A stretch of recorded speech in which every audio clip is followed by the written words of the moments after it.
Violets are blue. I'm using my hand, but I'm thinking of you.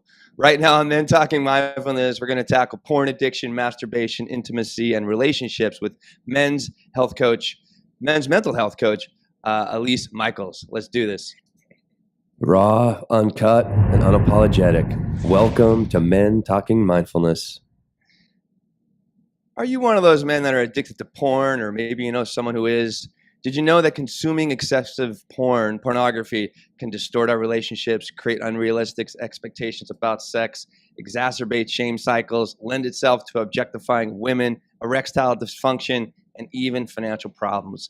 This is why we called in men's mental health expert Elise Michaels today. Elise, thank you so much for joining us. I really appreciate you being here. Yeah, go for it.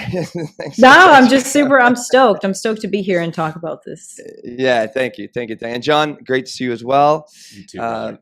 Awesome. And hey, before we go any further, we just wanted to remind you that if you want to get plugged in all things Men Talking Mindfulness, simply text MTM to 33777 to see everything that we are doing, or you can head to mentalkingmindfulness.com. And hey, newsflash, we are also now on Substack, so please subscribe. John, you want me to do the one breath grounding? You want to jump in here? Go for it. Okay, good. So we're going to ground the show like we always do, just by taking one deep, slow breath. You want to close those eyes just to feel more of the experience of the breath. Go right ahead as we just start with a nice little exhale out. Get empty. Feel that grounding from the exhale itself. Take a big, feeling, satisfying inhale. And let that breath go out.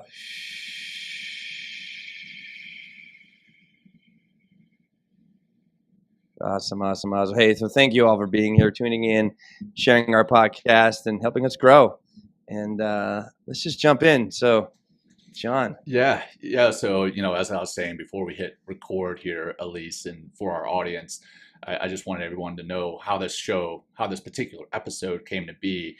Elise has spoken pretty openly about porn, but there was one particular post that she put on Instagram about, for some men, pornography is really the only way they know to calm the nervous system. And I was like, oh man, this is exactly what Will and I talk about quite regularly, is ways to calm ourselves. And this is, not necessarily here to promote using pornography to calm yourself, but maybe why people use pornography in different aspects, what it does. And I reached out to Elise, and she was kind enough to come on, and so we're excited to have you here. That all said, Elise, let's start with the typical background. How and why did you get into working with men and their mental health?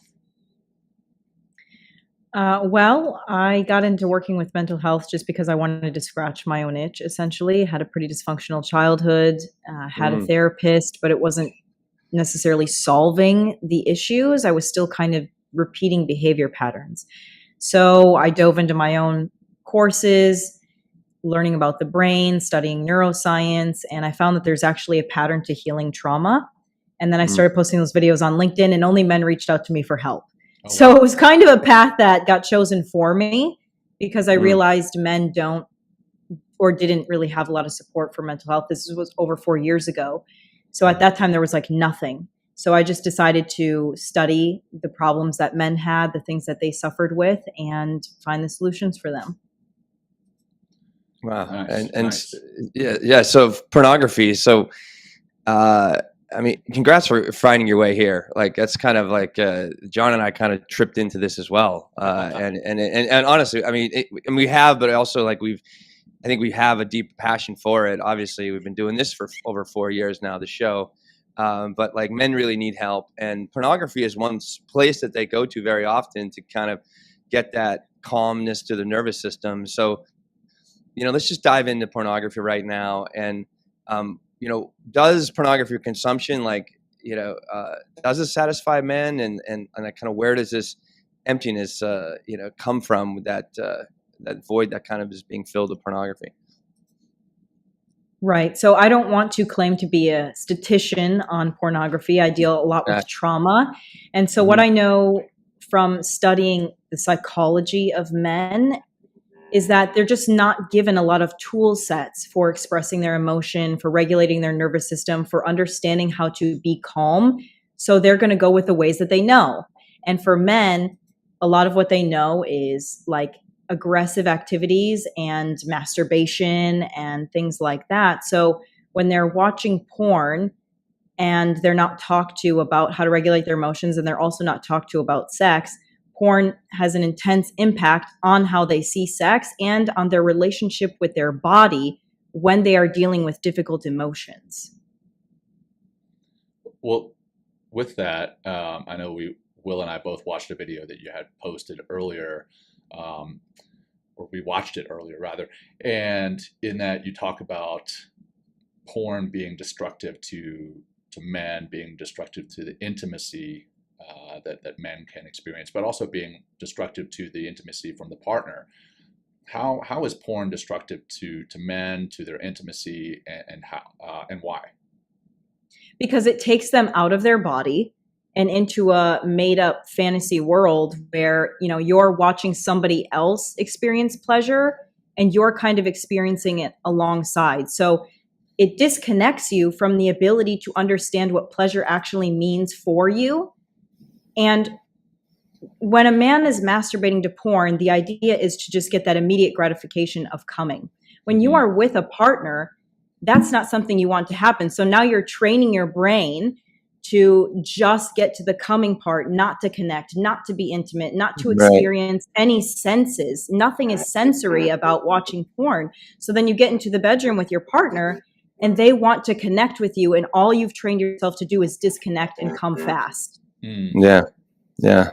Well, you had, I loved in one of the videos we watched, you talk about this can lend itself to men having like a wide array of sexual relationships instead of a depth. And that's like, you know, could be very difficult for men. So what are, from some of the men you're working with, like what is preventing men from kind of getting to that deeper place and really getting so much of what a deep, intense relationship can provide for a man, instead of this kind of surface transactional, you know, widespread, you know, sexual relationships across, you know, multiple women and in multiple different places, if you will. Yeah, well, if you're watching a lot of porn and you're just teaching yourself to have immediate gratification, why would you stay through the toughness of a relationship when you could just go to the next one and get a new immediate gratification? Yeah. So we're teaching ourselves short-term gratification as opposed to like the long-term satisfaction of what having a family means or what having a long-term committed partner means, in turn for we just don't want to feel bad. It teaches us just don't even take the time to know how to work for something, to know how to cultivate something. And we talk about that quite regularly on the show, is that the only way out is through, and you have to experience the difficulties, you know, in heartache. You have to experience the difficulties in life. You have to experience the difficulties in work. And it sounds like that's one of the things that we're trying to escape in viewing pornography, is that there's no difficulties there. It's right to the immediate gratification, like you mentioned. So I definitely see that. I mean, I've used pornography in my life, and I've used it to escape problems that I'm experiencing. But I've also used it when, you know, I've been in need of decompressing, like alcohol or drugs. I've turned to pornography for that, not necessarily for the sexual need, but for that calming down, because life has a way of fucking sucking at times, right? Yeah, and it's absolutely. a way to decompress. That said, are there times when pornography can actually be helpful for men or for intimacy, or is it always something that's going to be destructive? I think we should try to avoid terms like always, because there's nothing that's an always, right? If you are a very conscious person who's aware of yourself, aware of your body, and you use certain tools, anything can be healthy in a sense. But if you are someone who relies on porn, who relies on an external resource to regulate your nervous system, like you said, I would use it to decompress. If you have to use something like that to decompress, that takes you out of your body, instead of, and when I say out of your body, it means you're literally dissociating somewhere else so that you can calm down. When you are doing something like meditation or yoga or deep breathing, you are focusing on yourself and your body. That's a very healthy way to self-regulate.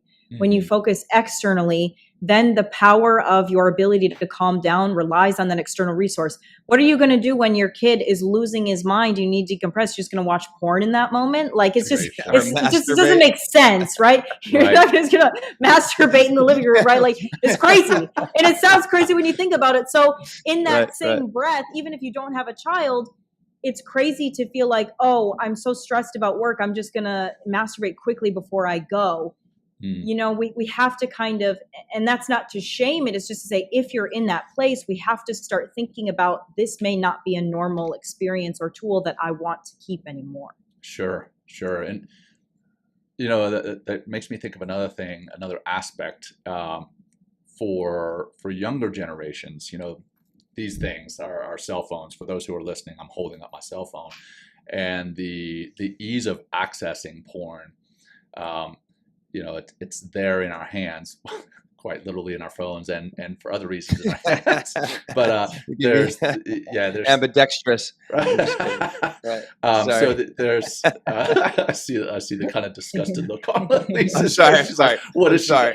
What have I? I wasn't disgusted. I would just shocked. Anyhow, the you know, with the younger generations. Is this causing, maybe you've seen it, maybe you haven't, but is this causing even more problems even wanting to start a relationship, right? There's like, hey, I have access to this pornography. Why even start a relationship? Or if it is a relationship, is it something that's a one night stand that, you know, I swipe left or right? I don't know. I don't use Tinder, but you know, if you because I'm married. but you know, is there more of a desire to have one night stands and no actual lengthy relationship? I'm not sure if that's the particular cause, but we also have to think too, places like Instagram and TikTok are somewhat softcore porn with some of the pages, some of the posts. So it's not even that porn industry itself is the cause of this immediate gratification. It's that everything is slowly becoming very sexualized. And I think a lot of young men are becoming actually desensitized to sexual intimate experiences because it's so easily accessible. And people seem to be so much more sexually free than in the last decade. So it's almost like there's no need for connection because everything is just available for you. There's no working for something. There's no earning something. It's just there. Right. I don't know if you would agree or if that's something you guys see as well. You know, I've seen, I've got nephews and nieces, and I would agree that, you know, some of the social media that's out there is some form of softcore pornography. I've got young kids, and I'm scared to allow them on social media because of that softcore pornography that's out there. And you know, Will's seen it. We've commented on it before. Even some of the yoga IG profiles that are out there are putting out stuff that is clearly not just for yoga. It's clearly, hey, look at my body, and I'm going to get more followers this way. But yeah, I've seen it with some of my nephews and nieces, is that it's taken them away from a desire to have any type of relationship, long-standing relationship, because why even bother? Why do something that's hard if I can access my phone, access everything that I'm looking for right there on my phone? Right. Well, it's also created a lot of like, oh, sorry, go ahead. No. I mean, no, go for it, Elise. Please keep rocking. I was just going to say, I feel like it's also created so much mistrust because there is so much immediate gratification and it's so easily accessible. The people are easily accessible. The porn industry actually created a barrier to entry, right? You couldn't just talk to the people unless you maybe paid them or whatever. I don't really know how it works. But Instagram, you can send someone a DM and they might respond back to you, or you can go to their OnlyFans and they will probably respond back to you. And so women are objectifying themselves because they know it works. They know they can get money from it. Yeah. But the men are going for it, and the women see that the men are going for it, and like the women who aren't doing it, they're seeing that. And then there's a lot of infidelity, there's a lot of cheating going on. And so the value of a relationship has just totally dispersed. Like, people are being exposed for being disloyal. And it's just because the temptation lives everywhere. And if it's just everywhere, anybody is able to be tempted. So it's just, I think that in itself is definitely destroying relationships, destroying the desire for a relationship, because who wants to get in a relationship if they feel like someone's just going to cheat anyway? Right. Nobody does. Yeah. And one thing that I see and really feel deeply about, kind of the hypersexualization of everything is, and just even the digital realm in which we continue to play in, is the lack and also the understanding and the ability, being skillful with creating like meaningful connection, communicating in an honest way, and being really authentic with how you're feeling and expressing that to somebody else. And I don't know. I hope it comes back. I mean, I don't know. We're getting very, very heavy into the digital realm. I mean, texting and all that kind of stuff. But I hope it swings back really quick, because like we're kind of in this very distorted reality with social media very often, because we're only really posting, our best selves, and and obviously the hypersexualization and stuff, that we just think that that's just everybody and their life so much. But how about, Elise, how about the men that you're continually working with that are kind of stuck in this cycle of like porn addiction? What are some of like the first things that you do or help them to kind of walk themselves out of this addiction and into a healthier life and eventually into healthier relationships? Well, if someone has a true addiction, because I'm not a therapist, so I'm going to just clear the air right that I'll put them to a therapist. But if someone is struggling with a habit that they can't break, we have to understand, if we are heavily relying on something like an addiction, it's because part of us feels like we cannot survive without it. And so you can't just quit something cold turkey if you feel like you can't survive without it, or else you'll just keep going back. So before we start the process of quitting something, we start the process of building something that is going to replace it. Often when we focus too much on the thing, like I'm going to quit this or I'm going to stop this, it just stays there. So I push my clients to focus on what they want instead of what they don't want, because then all of the energy and power goes the direction where they want to go. And slowly we just start building the bridge that way. So if it's something like porn addiction, we ask, what would you like to replace this with, right? What would you ultimately want? Is it more connection and intimacy with your partner? If you don't have a partner, is it more connection and intimacy with yourself? Do you even know how to pleasure yourself actually?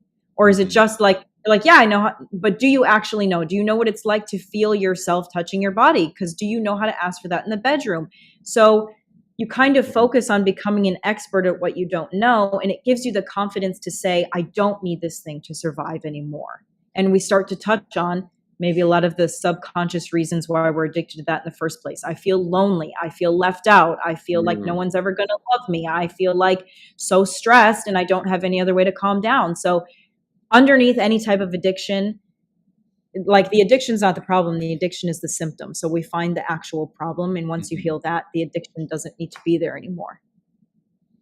Well, what are some ways that men, that you recommend could experience that actual like authentic connection to themselves? I mean, masturbation could definitely be masturbating in a different way, could be one way, but what about like that first step of like kind of getting yourself out there and really having a healthy relationship and creating a meaningful connection with another person?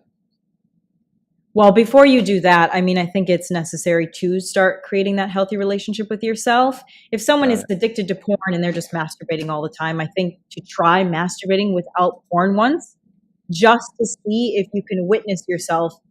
Why do I feel the need to masturbate right now? And just even start questioning, right? Start questioning, why do I feel, and see if you can start to unravel bits of that. And I had a different person on my podcast, Zach Thinkshare is his IG, and he talked about sacred self-pleasure and about how you self-pleasure without porn, and you really get mindful before you do it so that you make sure that you're not running away from something, that you're not just trying to escape, and that you're actually just trying to enjoy the moment. And so when it comes to a partner, like let's say your partner doesn't want to be sexual, what he started doing was inviting his partner to join him while he self-pleasured. And it was something that he thought, oh my God, she's probably not going to like this. She's probably going to get grossed out. She was like actually really turned on by it. So it was something that actually brought them closer together, because he wasn't just feeling ashamed and sneaking around behind her back and having to watch porn. She was in on the experience with him. She got to be the fantasy while not having to compromise her needs and boundaries. And they got to share a new level of intimacy together. So it really like helped clear a lot of the gaps in their relationship. And that's something I could say that you could start working on in your intimate relationships as well, is like include your partner in on your sacred self-pleasure. I like that term, sacred self-pleasure. In that video, I was like, oh, invite them to watch you, to participate, to co-create. And I was like, brilliant. You know what I mean? So instead of it being, oh, I'm hiding, or doing something bad or shameful, it's like, open the door. It's like, hey, maybe we can change the relationship to masturbation. Exactly. Just by having, go for it. Sorry, I did not mean to interrupt you. No, it's okay. You're the I think a lot of women are. I think a lot of women are part of the problem with this, because a lot of women are insecure, and they don't want to feel like their partner is being pleasured without them. So men like have needs, and then they ask their woman, and their woman doesn't want to do anything. So they're like, okay, I got to take care of this. So then they're watching porn because that's how they're getting stimulated.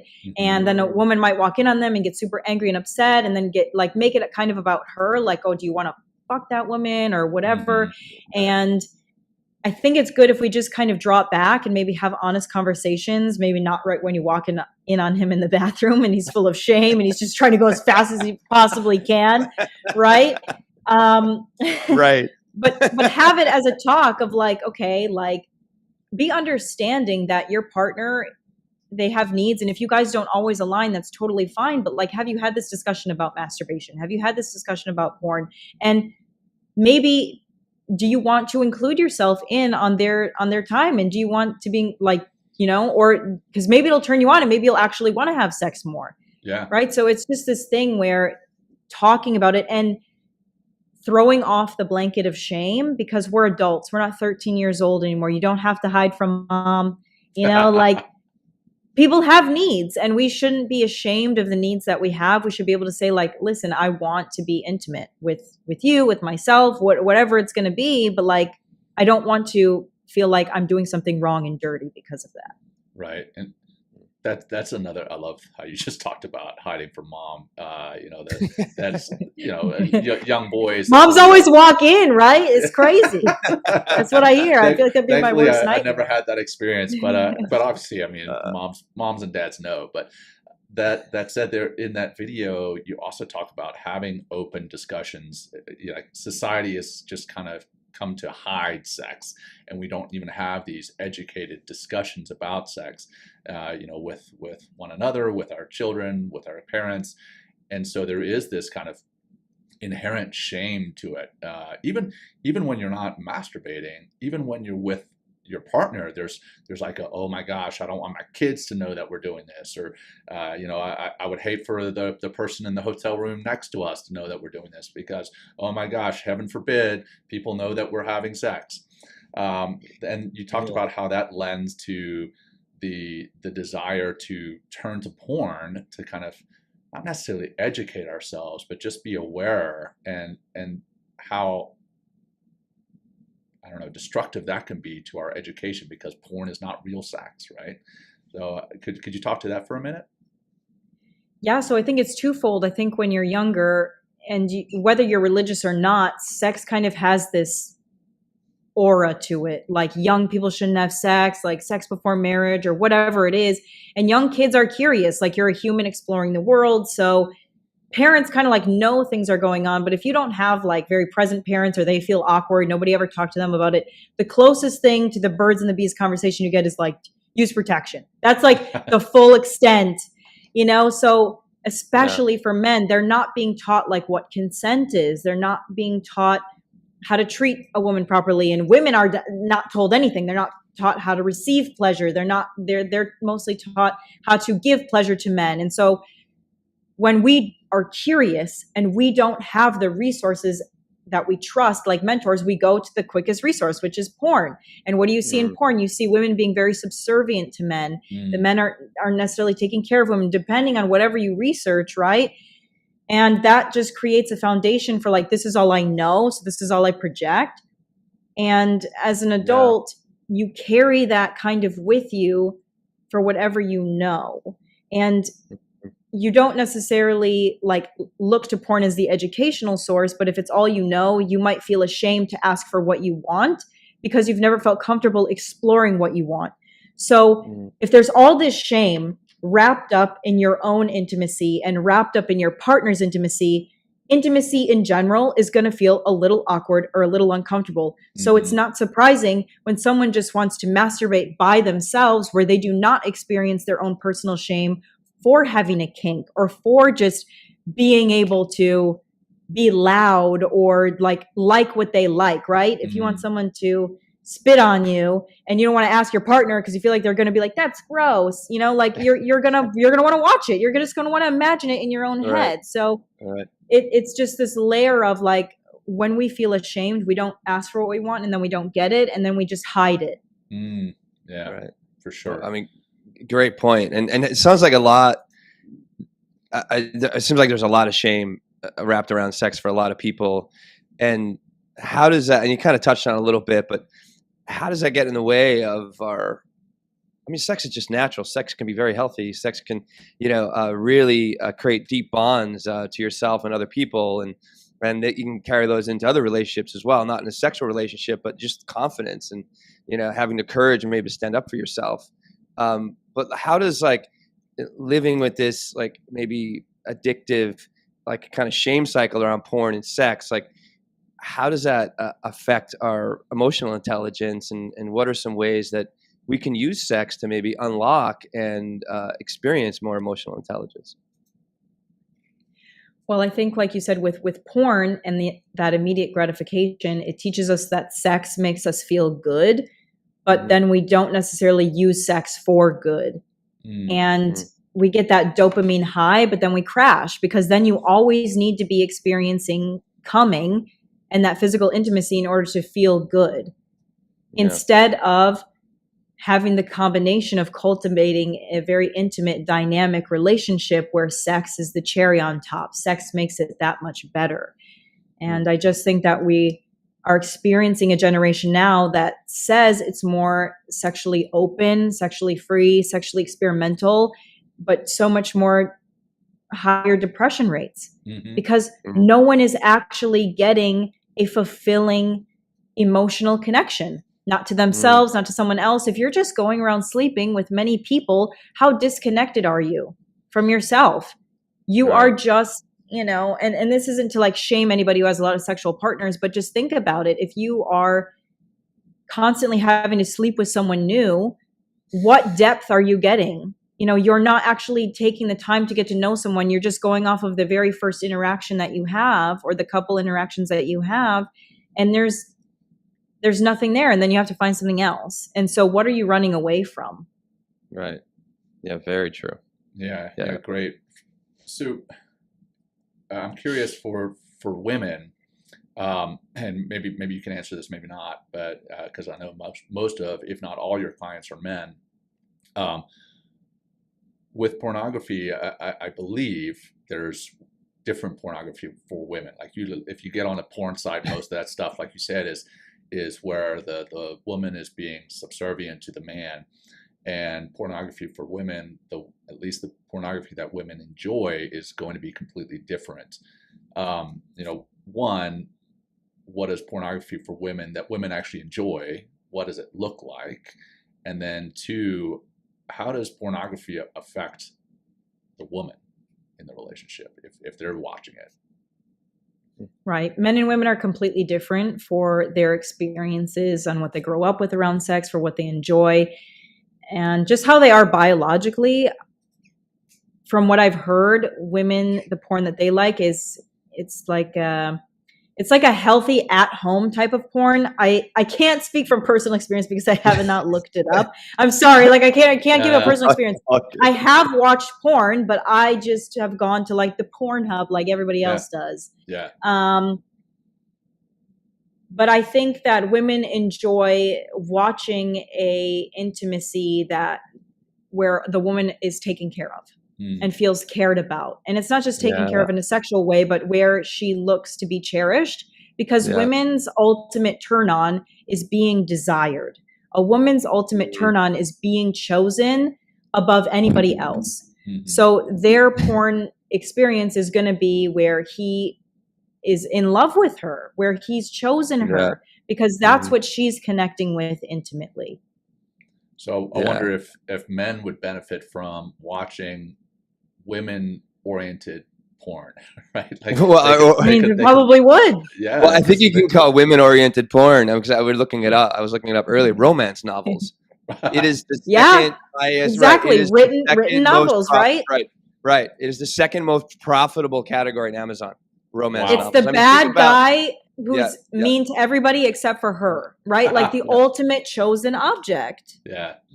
50 Shades of Grey. Look, think how popular that book was. Yeah, how many millions and billions and she is subservient to Christian Grey. So like women also like subservient sex lives. Like women like to submit to strong men, but they want to be chosen. They don't want to watch these porns where he's with a different girl every single time, because she wants to be the main focus of desire.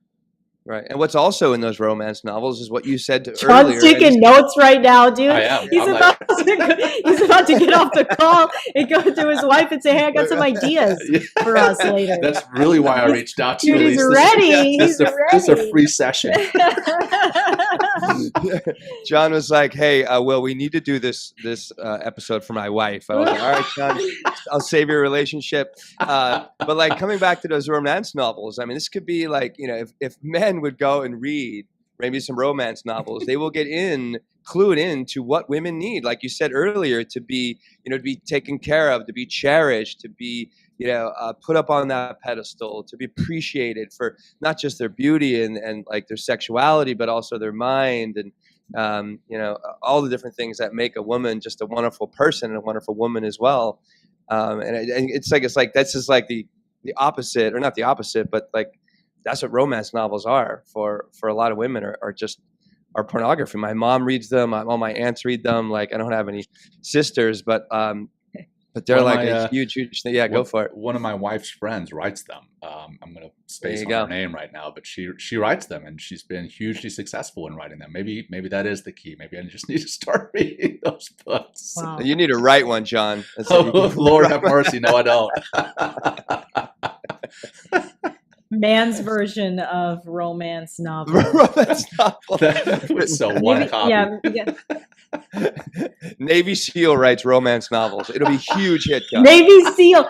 Actually, one time I was looking for this book that was on selling, and it was called Seal the Deal, but like there was another one called Seal the Deal, like as a Navy SEal. And I started listening to it thinking it was a sales book, and it was actually one of those smut books, because I was like, I'm like, this is a really weird book. Like I accidentally bought that. Sure, Elise. I didn't buy it. It was free on Audible. I was like, oh great, this book is included. Like, let me listen.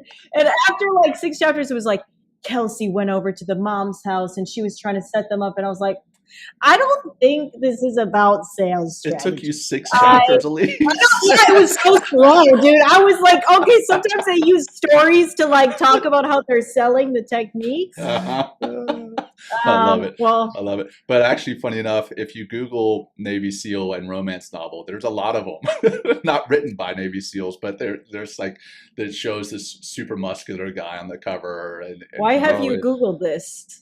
Because I am in the group with a whole bunch. I haven't. You said that you never read them or wrote them, but yet you know this. Well, like because I'm in a group with a whole bunch of.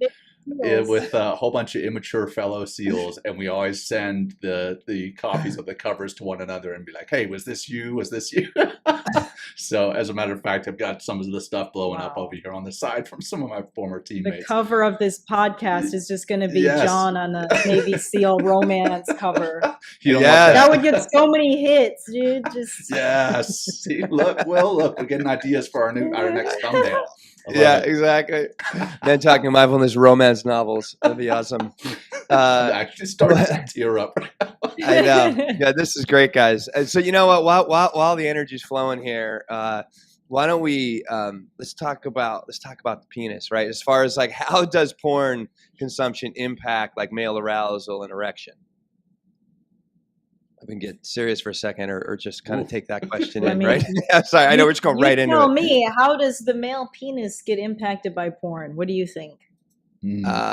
Great question. Well, if I mean, if like you know, if I'm and I'm not, but I mean, I don't really consume a lot of porn, to be honest with you. Are none of us consumers of porn talking about a porn podcast? I have been, and Yeah. I was John's the expert, dude. That's why he's taking the certainly notes. no, I wouldn't say that I'm an expert. Give your input. But I would say, you know, I was deployed away from my wife for an extended period of time when I lived in Bahrain, and you know that there was a lot of stress in the job that I was doing, and yeah, I did resort to porn to calm myself down, and I would say that it did change my expectations of when I did get an opportunity to travel home, or if my wife traveled out to me, it changed my kind of expectations of the experiences that we were going to have, and this was probably a combination of multiple things, but I think it's also changed with time, with levels of testosterone, with age, but also with consumption of porn, is that the ability to have as much of an erection. I still am able to get one, but it's the ability to get as much, I guess it's the ability to get as aroused as I would like to. And then, at least as you mentioned before, I'm very much, when I'm consuming a lot of it, I'm very much outside of my body, even when I'm with my wife. And then once I do come, then I'm like, okay, either I'm going to bed, I'm falling asleep, or I'm thinking about, okay, what else? What's tomorrow hold? I'm not in the moment. So I mean, that's the antithesis of what we speak about on the show, mindfulness. I am not being mindful, even when I'm not consuming porn actively, like in the moment, but I may have consumed it that week or whatever. It changes how I show up in the bedroom for my wife. So and that's, you know, how my penis shows up, and then how I show up mentally and emotionally as well. Yeah. So yeah, I would say it definitely has an effect there. Yeah. And I'll add, like, if you're continually consuming pornography and getting aroused in that way, you know, with that kind of behavior, I mean, in pornography, which can be very, violent, or, very, I mean, just so, I mean, it's pornography. So it's like, it's an extreme circumstance, and you don't have that when you're in like a real life situation, you're in like a real relationship and you're having like real sex, and you're not like experiencing that same type of high, and those same extremes like you're experiencing, as you're consuming pornography. I'd imagine that's going to be, your penis is like, hey, I'm used to doing this, and experiencing this and having these feelings. So what the hell is this real stuff about? And maybe that can lead to some sort of cognitive dissonance or something like that, or some sort of obvious disconnection between you, your feelings, the moment, and what your imagination, or what your, kind of how you practice in some ways. Like, I guess porn can be, a very bad habit, but which I guess can be a practice of like what sex is and how I'm relating to sex and how I'm like actually having sex in those situations with myself. And then we translate it into real life situation. It's just like, like, oh, they're actually communicating. Someone's communicating with me, looking at me. Like, I could see how it could be very challenging if you don't, I guess, have experiences in real life. I'll also jump in with this, and then sorry, Elise. then we're actually going to have you talk. Like, we turn this into the Will and John. Thank you, Elise, for your patience. But with coming back to the the penis, obviously as pornographies, or as porn stars, there's a reason that no. Those who are porn stars, the males are. There's a reason that they are, and normally they are well endowed. And when you are watching that as a man and you see this overly endowed man, you're like, oh man, there starts to be this self-esteem problem. So I'd say in that regard, it also affects how you show up in the bedroom. Like, I'm not as big as that porn star who has, X size penis And girth. and girth. So I would say it also affects you there, when in actuality there's a more human, more natural size than what you see in a lot of pornography. So okay, I'll stop there. No, I love that. Your perspectives are so valuable and so valid. And the only thing I might add to what you guys have said is that as much as we like to think that sex is only physical for men, it is also emotional.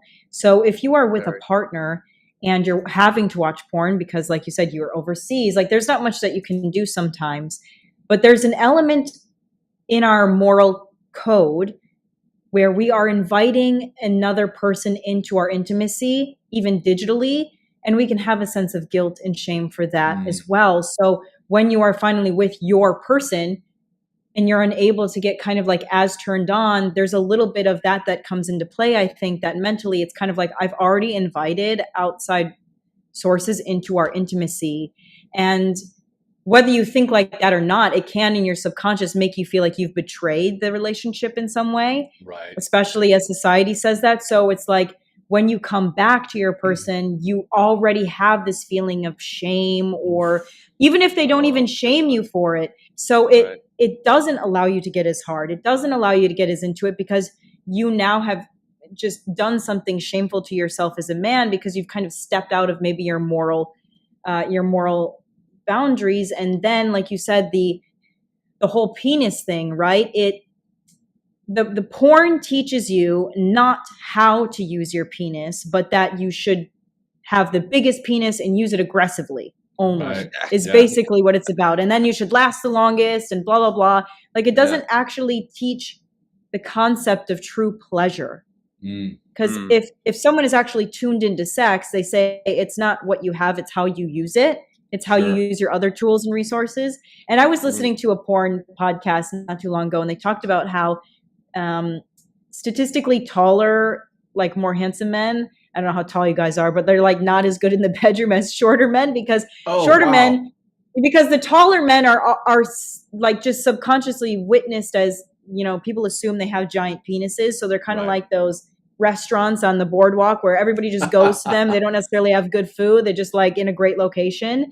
And the other guys have to like study and read books and learn how to pleasure. So they're like awesome in the bedroom. Oh, wow.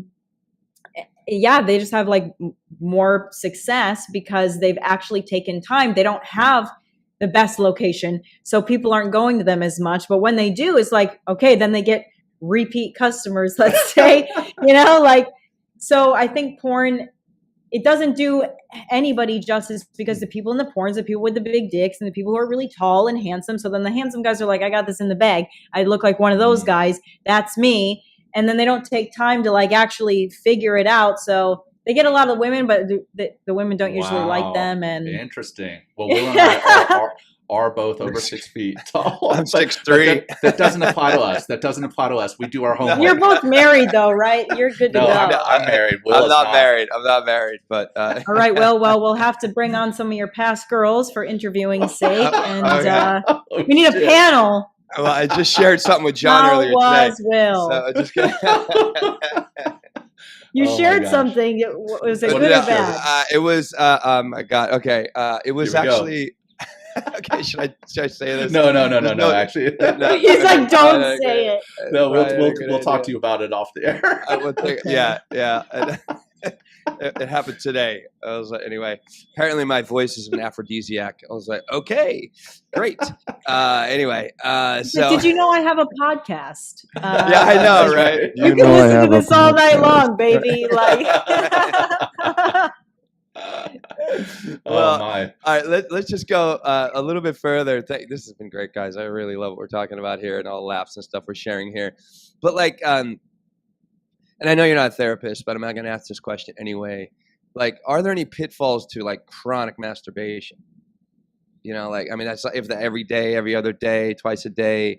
does that have an effect, on our relationship to ourselves, other people, to our relationship, in intimacy? Just a question.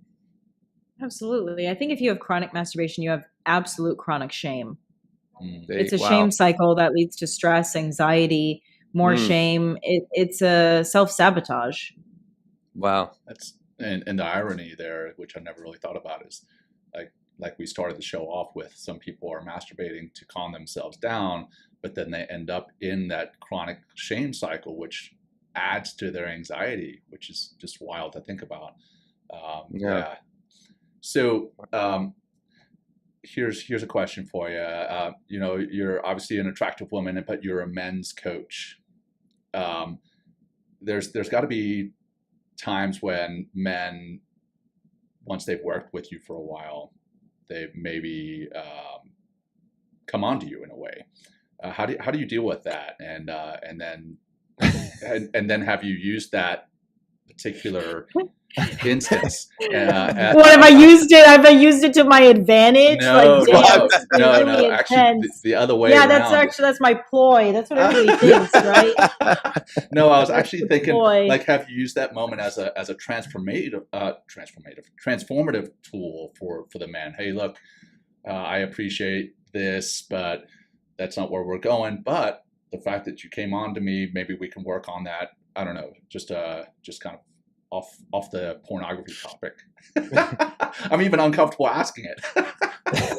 You don't have to be uncomfortable. Everybody assumes this. Everybody asks this, but none of my clients have ever made a move on me. Oh, good. I think because they're serious about the work that they're doing, and because I'm also, I'm a more expensive coach. Like, I'm a higher tier coach, so I don't want to say that people who want to hit on me can't really afford it. To do it that way, I get a lot of DMs from people. Oh yeah. But my clients know, and the closest thing that's ever come to that is something we call transference, and this is something therapists struggle with as well, where when you don't have stable emotional connections and you don't really understand yet, in the beginning you get extremely attached to your coach or therapist, and you think that you have certain feelings or desires because you're just replacing your mom or your ex-girlfriend or whatever with that person. And that maybe happened once in the very beginning where they said something like that. And I explained to them what transference was, and it completely shifted the energy because they were like, oh, that makes a lot of sense actually. Because if you're someone who's experiencing attachment to your therapist like that, you have to understand that you're creating a fictional relationship because they know you, but you do not know them. Right. Therapists and coaches are not friends with their clients. I mean, maybe some coaches are. I'm not. I set the strong boundary. Like, they don't know personal things about me. We're not talking about hanging out on the weekend. It's strictly like, I ask you in-depth questions about yourself. I'm there to support you, but there is no such thing as a real relationship there because there can't be. It's solely focused on the client. So it's really hard for anybody to get feelings for someone if they know nothing about that person. Right. Thank you. Yeah. You answered the question that I was trying to ask. Yeah. So I appreciate I only laughed because people say that to me, and I also get confused sometimes because I don't see myself that way. So I just think it's funny every time. Well, no, hey, I mean, it's a great example of setting clear boundaries, to having clear intention, and if you start blurring those lines at all, like things can get really kind of fucked up. And you can't. And, so good on you for that, for sure. A couple more questions. Like, I really enjoyed the one video that you had mentioned, like the healthy template, right? About modeling, hearing, and experiencing.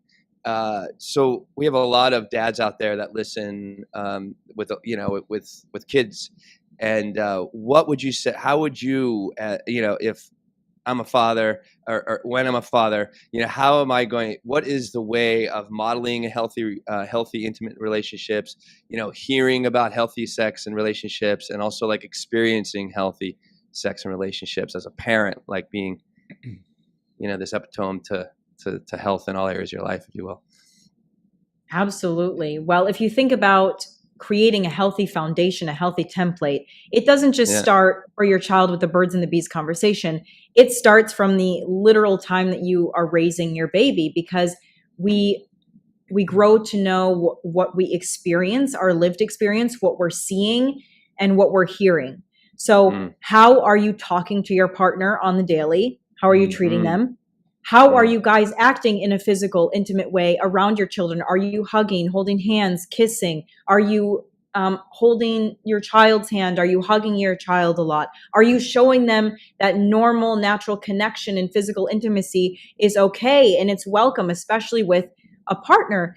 And are you being open about expressing that these things are okay? Do you tell your partner you love them, that they're sexy, that you want them? Because your kids don't just listen to what you say, they just watch and they become what you do and who you are. So if you treat yourself in a shameful way, if you treat your partner in a shameful way, or sex in a shameful way, like if kissing comes on the TV and you go, you're not allowed to watch that, kissing is bad, or whatever it is, they're going to think that, they're going to see that. And then it watches, if you're hypocritical and you do that different behavior in person, or you say, oh, kissing is great, but you're never kissing your partner, you're sending mixed messages. They're going to get confused. So decide what kind of relationship you want your children to witness and be in. And that's what you should be kind of acting on daily. And this is why we always say, we as in me and other people who have this opinion, that relationship with the spouse is the most important one you have, because that is what your child is growing up to witness, and they're going to choose subconsciously for themselves. Yeah. Does that make sense? Does that answer your question? No, it makes a lot of sense. And it's obviously from the experience realm, that's like it just even having like that, just solid, confident connection with your kids, and just letting them know you love them and like taking care of them, and, and just and getting their back when they, all the wonderful things that can make it really rich and very vibrant, and therefore, trustworthy, but also like a parent that really helps to put a child in the world that feels safe, that feels taken care of, that, has modeled all those wonderful things that you had talked about, and it's okay to express, intimacy. Is okay to like kiss in public or something like that. Like you don't have to hide from, the shame that comes through. And I grew up in a Catholic family, and there's definitely a lot of shame that's wrapped around in sex. I remember the first time, I must have been like 14, 15 years old. I think I told this story on the show before. And, it gets like, hey, my parents, like, my dad doesn't know any better. Like we're all a product of our generation. We're all a product of our upbringing. We're a product of the things that are involved in our upbringing, our parents, our church, our communities and stuff. And I remember I had a woman coming over to my house, like I was like 14, I think 15. And my parents were leaving for the evening, and I asked them like way too many times what time they're coming home, so they definitely knew something was going on, right? So like I know I definitely. I mean, I asked them like fucking 6 times, and I was like, but I learned from that experience, right? So they leave within minutes. Nicole comes in, or sorry, okay, the last name doesn't matter, right? So damn, Nicole, if you're out there, there's no last name. We're talking about you. So Nicole comes in, right, and like I'm really shy, and like this is like an opportunity to like get intimate in some ways. Wasn't thinking we're gonna have sex, but at least like kiss, do this, and before I can really make get out of my shy way and kind of have some sort of intimacy with this woman, my parents come home. Right, I can hear them pulling in the driveway. I kick them out the back. I kick Nicole out the back door. I'm like, you gotta go. I was like, gotta get the fuck out of here right now. And so she goes out the back door. 14? They didn't even see her. What's that? You were 14 years old? 14, 15. Yeah, I know, right? I was scheming hard at that age. So this is that 6 foot tall. Remember that stereotype I brought up? This is the start. This is the start of the era. Okay, continue. That's not true. I don't agree with that. I'm just kidding. But so she leaves. My parents come in. I'm all like, oh shit, I got caught, and I'm waiting. I'm waiting for that birds and the bees talk. I'm like, all right, well, finally, I'm gonna like, have this. They're gonna have this conversation with me, and we can kind of go on this moment in our lives as like parents and child and stuff. And my dad looks at me, and he says, "And I love you, Dad." Not like he's listening anyway. He goes, it is a sin to spread your seed. I was like, wow.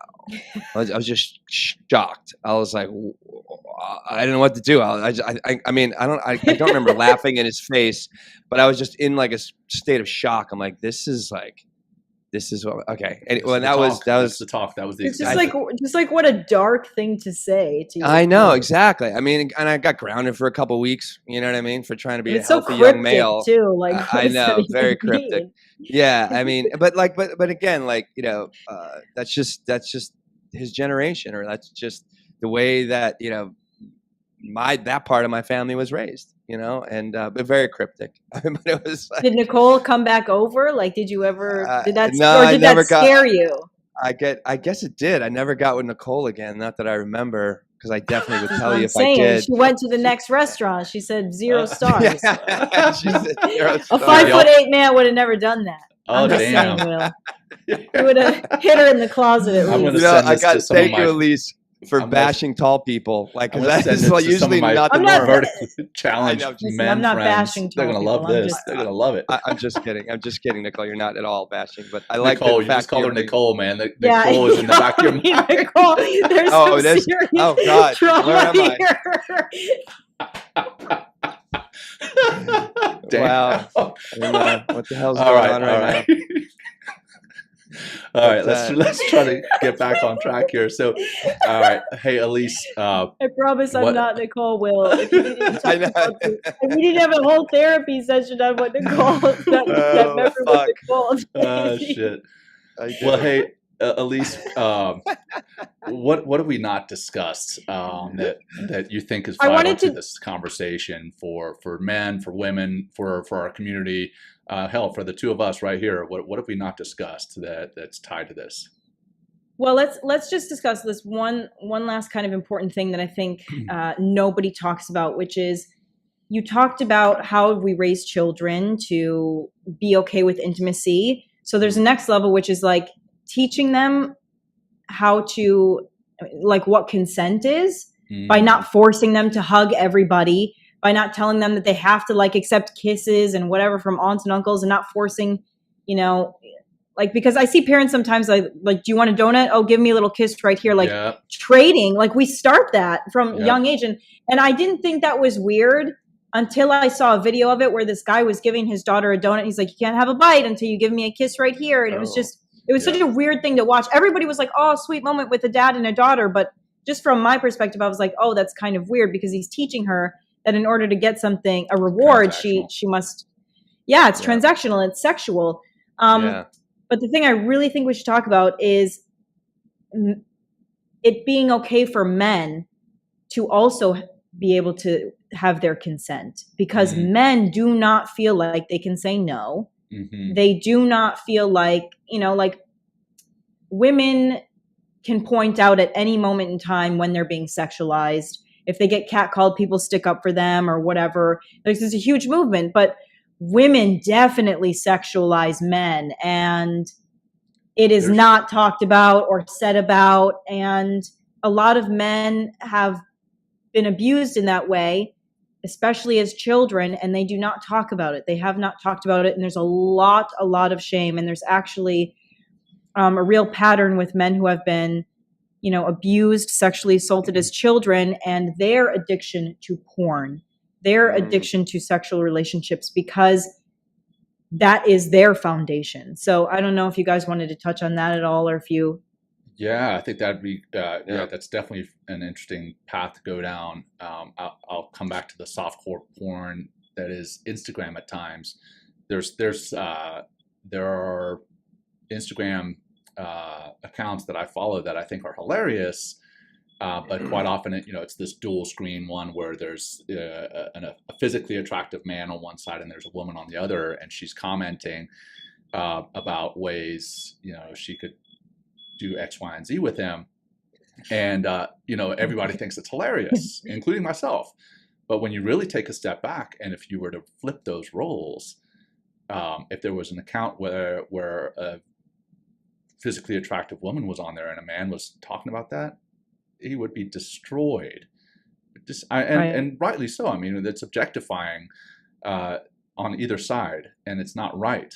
But you're right. I think that men, and I've had that happen to me. I've been in a situation where, alcohol was involved, and I ended up doing things that I didn't want to with a person that I didn't want to.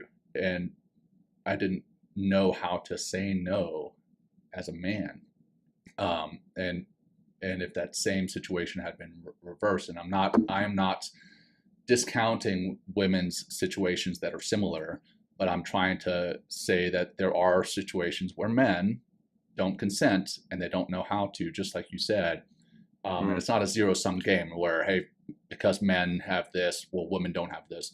So I'm saying that there, as a human being, we have that right to consent or not consent. And I don't think men, one, I don't think they know how to do it. Two, I think they feel that society is going to ostracize them if they do it. They're like, well, I had an opportunity to get laid, but I said no. Well, that's, and your boys are going to make fun of you. And it's society. It's the way society is. Whereas if you just go through the act, it's like, okay, well, I was a man and I was lucky enough to get laid. It was just ridiculous. But yeah, that comes back to pornography too. There's a lot of tie-in there. So fully agree, Elise. Thank you for bringing that up. Anything more? No, I mean, just a really good point. Like, it's okay to say no, and I think what you bring up, John, and also, it's like, you don't have to live for other men, as far as how you're supposed to aspire to your sexuality. Like, it's okay to only want, to get in deep relationships and have a deep, intimate relationship with one person. You don't for the younger listeners out there, it's like, you're going to benefit a lot more from discovering, working, chipping away, getting vulnerable in those relationships. You're going to learn a lot more about yourself, about society, about what relationship is. And we're always in relationship with something, whether it's with ourselves and our dreams and our body or our business, and also in relationship with other people. And, the more that you get intimate in whatever it is, especially having the reflection come back from somebody else about this is good, or I don't like this, or, you're going to just receive a lot of valuable information. But if you're always saying yes to sexual encounters in order to just continually hold up that male model of because I've slept with so many women now, therefore I'm a man. That's, in the long run, I think that is going to lead to more of that porn addiction, because you want to continually have that rush of that very quick, pleasuring and all of what pornography brings, versus hanging in there, being in a deeper, intimate relationship and learning about yourself and the other person in a deep and meaningful way. There's this is one way that men kind of get fucked up. Because we start living for other men, because what they call the man card, we're going to take away your man card if you turn down sex. Well, do you want to be part of that fucking club? You might want to question that, Right. So. And I think that it really does suck for men too, because it's the number of women is more important than the skill set. And there you go. I think Thank you. Men don't understand that you can learn so much more from just being with one woman for a long period of time and getting to understand her and know her and just explore new ideas with each other than you can with having sex with many women, because you're not creating enough time to create the skill set, the depth, the communication. And you're also, it's just really, really sucks for men, because it's if it's a numbers game, you're just exposing yourself to so many risks, sexual STDs, pregnancy, you're not properly identifying the person that you're sleeping with. And so, you can invite a lot of toxicity into your life. And I see when I post things like this, I get a lot of comments like, oh, women don't want men who aren't experienced and blah, blah, blah. Maybe the women you're talking about are the women you want to avoid, because because a lot of women don't value because just and I don't want to be diving into the red pill or whatever, but a lot of men are oh, women are low value if they have a lot of bodies, whatever. I see it as the exact same for men, because if you distribute yourself to so many things, no matter where you're at, if you have 100 companies versus one company, your level of value goes down. Right. You are not valuable in 100 companies as you are in one company. So it's not even just about having sex. it shows in your character about your decision making, your discipline, your ability to make smart choices, wise decisions. So are you living up to the standards of a man that you actually want to be? And do you, when it comes to the man card, are you comparing yourself against men that you actually want to be like? Are they headed in the direction that you want? Because sex is also a self-discipline. And how you do one thing is how you do everything. So if you have loose sexual energy, I'm guessing you have loose financial energy, you have loose diet energy, like you probably have addictions through everything. So when you clean things up and get very focused on a straight track, your whole life will improve. God damn. And check. That was awesome. Those women that say, you know, I want a man that's experienced, as you mentioned, having a lot of sexual encounters with various women, that doesn't make you experienced. You can have experience from having many sexual encounters with one woman, or, you know, and you learn a lot more there because the communication is there. So I think those women who are saying something to that effect, they don't really understand where the true experience comes from, the depth of the experience. So, well, hey, Elise, this has been awesome. And you know, one thing that I want to make sure we hit on when we're talking about pornography is that we know that pornography is a huge a moneymaker, right? It's a money-making industry, and we want to acknowledge that some of the pornography that's out there, it can play a major role in human trafficking. And we, as Men Talking Mindfulness, and Elise, I'm sure you're on the same page, we're against all forms of exploitation and abuse. So, you know, if you do notice any signs of human trafficking, for our audience, if you notice any signs of human trafficking, please report it to the authorities and reach out to the organizations dedicated to fighting this issue, because they are out there.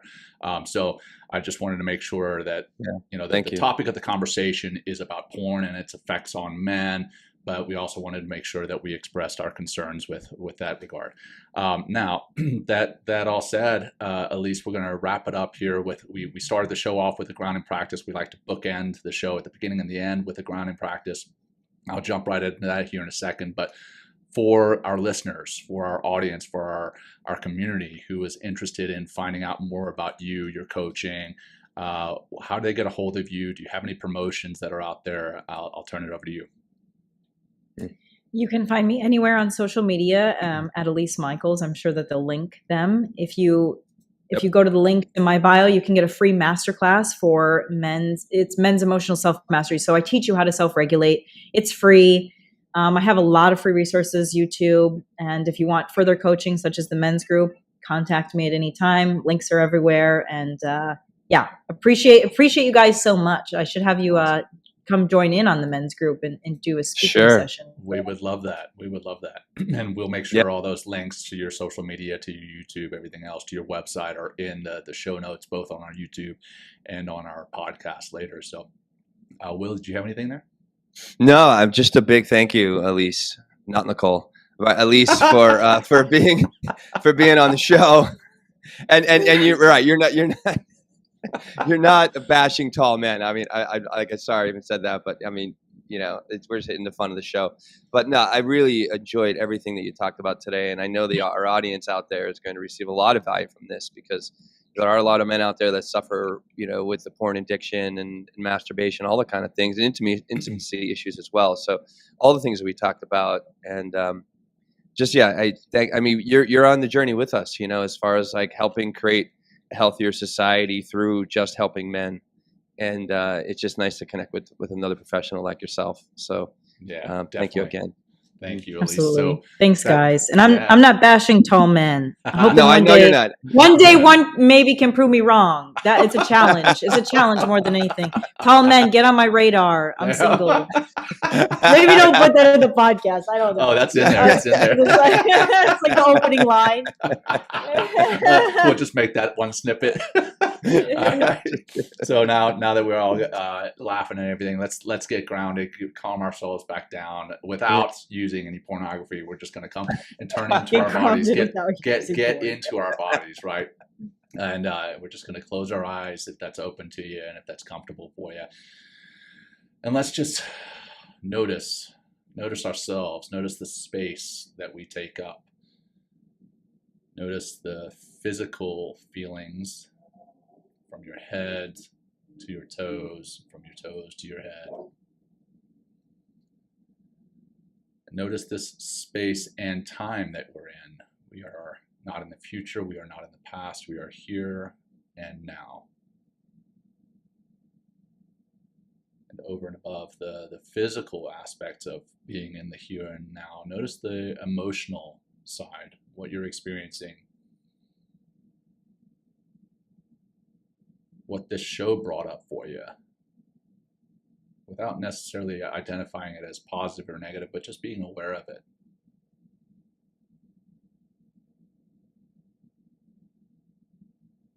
And then we'll wrap this up with 2 deep cleansing breaths together. Begin by exhaling, letting it out, letting it out, letting it out, holding empty and deep breath in, into your belly first, then into your chest. Hold at the top and let it go, let it go, let it go. Holding empty one more time at the bottom. Deep breath in, belly first, then into your chest. Hold and release. And as you release this final breath, start to bring some movement back into your body, rolling your shoulders, wiggling your fingers and toes, and opening your eyes if they were closed. Elise, this has been wonderful. Thank you so much for joining us today. Fantastic topic, fantastic insights. We really appreciate it. And we know our audience, our community is going to appreciate it. This has been fantastic. Awesome. Thank you, everybody. Thanks for listening. Everyone. Thanks, Elise. Thank you for joining us today. We hope you walk away with some new tools and insights to guide you on your life journey. New episodes are being published every week, so please join us again for some meaningful discussion. For more information, please check out mentalkingmindfulness.com.